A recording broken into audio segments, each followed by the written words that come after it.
ये हम लगातार जब से पार्टी का प्रत्याशी घोषित हुआ है तो आज मेरा उनका कार्यक्रम मेरे बिलासपुर विधानसभा में है।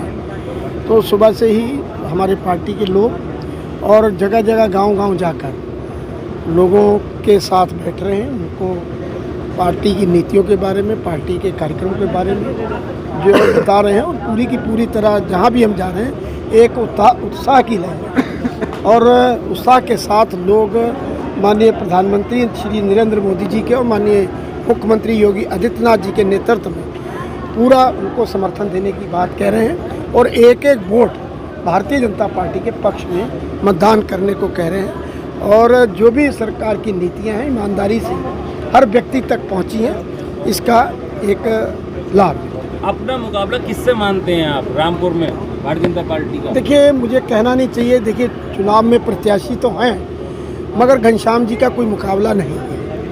अब वो कितने कितने वोट लेके जाते हैं, चुनाव एक तरफा है और ये रिकॉर्ड होगा रामपुर के इतिहास में। और रामपुर के नहीं, देश के इतिहास में तो उत्तर प्रदेश में 80 सीटें जीतेंगे और रामपुर का भी एक इतिहास होगा कि भारतीय जनता पार्टी के जो उम्मीदवार हैं वो कई लाख से वोट से जीत रहे हैं। रामपुर में सुप्रीम कोर्ट के एक अधिवक्ता हैं महमूद प्राचा, वो भी निर्दलीय के रूप में चुनाव लड़ रहे हैं, वो ईवीएम का मुद्दा छेड़ रहे हैं, उसको लेकर क्या कहेंगे? देखिए, चुनाव सबको लड़ना चाहिए।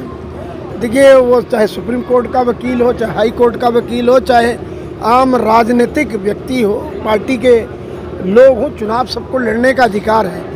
मगर जो ईवीएम का जो बात कहते हैं उसका अब क्या करेंगे, उनका कोई है तो है नहीं, किसका सहारा लेंगे?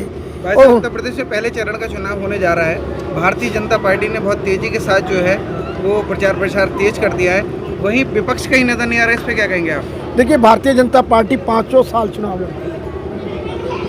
अब ये तो चुनाव आयोग डिक्लेयर करता है तब चुनाव आते हैं।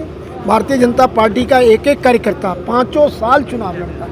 जब चुनाव हो जाता है उसके बाद अगले चुनाव की तैयारी करता है। आपको क्या लग रहा है अखिलेश यादव ने जो ये जनप्रतिनिधि टिकट बदले, इससे जो है वो विपक्ष गायब सा हो गया क्या? देखिए, उनके जो कैंडिडेट हैं, उनके उम्मीदवार हैं, वो खुद ही भाग रहे हैं, मुझे कोई भगा नहीं रहा। वो देख रहा जनता का माहौल क्या है। जब जनता की नब्ज पकड़ते तो जनता की नब्ज में निकलता है कि भारतीय जनता पार्टी, माननीय प्रधानमंत्री नरेंद्र मोदी, माननीय योगी आदित्यनाथ जी, तो वो कहते हैं भाई वापस कर दो टिकट, कोई फायदा नहीं है। रामपुर में भी कल समाजवादी के कई नेताओं ने रामपुर में भारतीय जनता पार्टी ज्वाइन करी है, समाजवादी छोड़ के। तो आपको क्या लगता है कि अब समाजवादी का समाप्तवादी होने वाला है, इसलिए लोग छोड़ कर आ रहे हैं? देखिए, मैंने आपको बताया नहीं, जब जहाज डूबता है तो कूद कूद के भागते हैं। अब कौन भागते हैं? अब ये मत पूछिए, आप जो बता रहे हैं कि पार्टी हमारा कहना, हमारा जो भाग के आ भी रहे उनका भी स्वागत है।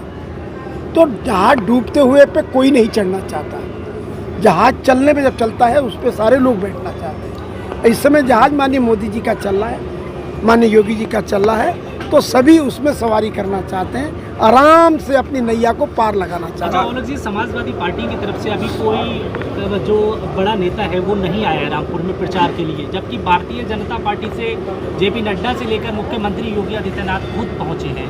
तो कितनी उम्मीदें आप लोगों को इस सीट को निकाल पाने में लग रही है? देखिए, समाजवादी पार्टी के नेता भी घबरा रहे हैं। ये होता है कि नेता किसके लिए जाता है कि वो अपनी पार्टी का वोट बैंक इकट्ठा करने, उसके वोट बढ़ाने का, और उन्हें ये लग रहा है कि हम जाएंगे भी वोट तो बढ़ने वाला नहीं है, तो इसलिए अपना समय आके अपने हेलीकॉप्टर पे आएंगे, पैसा लगाएंगे, उतरेंगे, भाषण देंगे और वोट वही रहा तो कहेंगे भैया हमारा पैसा, प्रत्याशी के पैसा भी खर्च करा गए और वोट तो बढ़ना है नहीं। तो इसलिए वो अपने आप अपनी इज्जत बचाने के लिए भी नहीं आ रहा है। ये माने कि विपक्ष पैसा बचा रहा है चुनाव प्रचार के लिए? विपक्ष पैसा नहीं बचा रहा, अपनी इज्जत बचा रहा है। मानो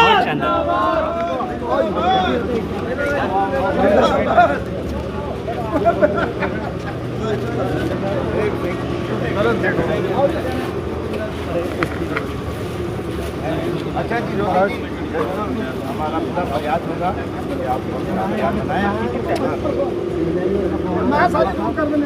शहर की सरकार और जनता को दरकार दिखाएंगे आपको क्या कहता है वोटर। अब की बार किसकी सरकार?